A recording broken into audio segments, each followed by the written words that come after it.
मुंबईत सीएनजी आणि पीएनजीच्या दरामध्ये वाढ. सीएनजीचे दर 2 रुपयांनी तर पीएनजी 50 पैशांनी महागला. मुंबईमध्ये सीएनजीचा दर प्रति किलो 86 रुपयांवर.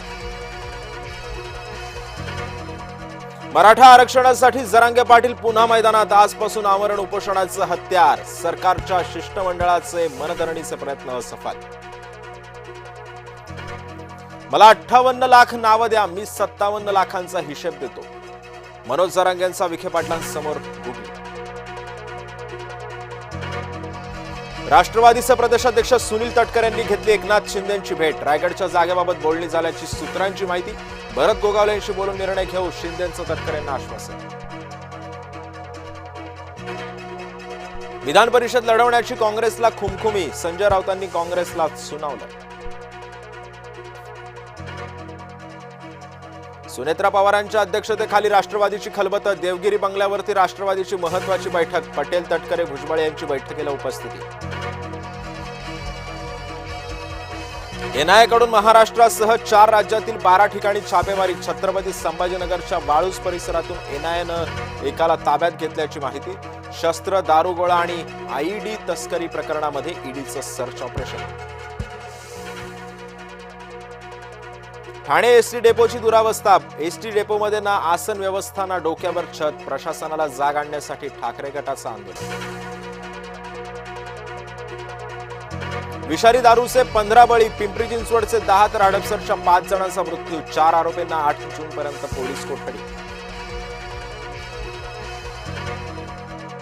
पुणे विषारी दारू प्रकरणाच्या तपासासाठी विशेष पथक तैनात. पिंपरी चिंचवड परिमंडळ 2 आणि गुन्हे शाखेच्या पथक तपास करणार. पुण्यातील विषारी दारू पिऊन मृत्यू झाल्याप्रकरणी हडपसर पोलीस ठाण्यातील 3 पोलीस अधिकारी निलंबित.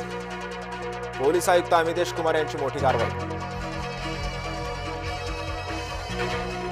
करमाळ्यातील बोंधूबाबा मनोहर भोसले प्रकरणाला नवं वळण. फसवणूक, जादूटोणा प्रकरणामध्ये अविनाश कातोलीकरला अटक. तर कोतोलीकर मंत्रालयामध्ये आमदारांकडे करायचा कामांचा पाठपुरावा. मालेगावात गुरु शिष्याच्या नात्याला काळीमा. विज्ञान प्रदर्शनाच्या बहाण्यानं विद्यार्थिनीचे काढले आक्षेपार्ह फोटो. विद्यार्थिनीला ब्लॅकमेल आणि शिक्षकावरती पोक्सो कायद्याअंतर्गत गुन्हा दाखल.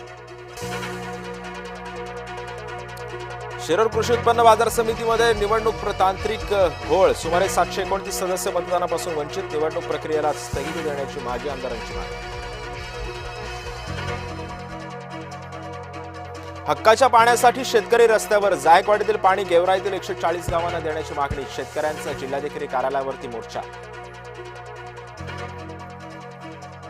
वाशीमध्ये पेरू विक्रेत्याला बेदम मारहाण. विक्रेत्यानं पैसे मागितल्याचा ग्राहकाकडून मारहाण. ग्राहक ऑनलाईन पैसे देण्याचं नाटक करत होता अशी माहिती. शुभमन गिलच्या दमदार खेळीमुळे गुजरातनं 214चं लक्ष्य डोंगरा एवढं लिलाया पार केलं. 7 विकेट्सनं राजस्थानचा पराभव करत गाठली अंतिम फेरी.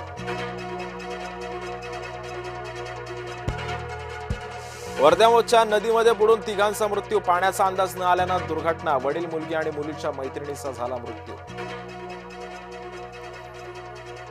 राजस्थानच्या पराभवानंतर छोट्या वैभवला अश्रुनावर. एकटाच डग आउट होऊन काय मोकलून रडला. रविवारी अंतिम सामना गुजरात बंगळुरूमध्ये रंगणार. अहमदाबादच्या नरेंद्र मोदी स्टेडियममध्ये रंगणार सामना.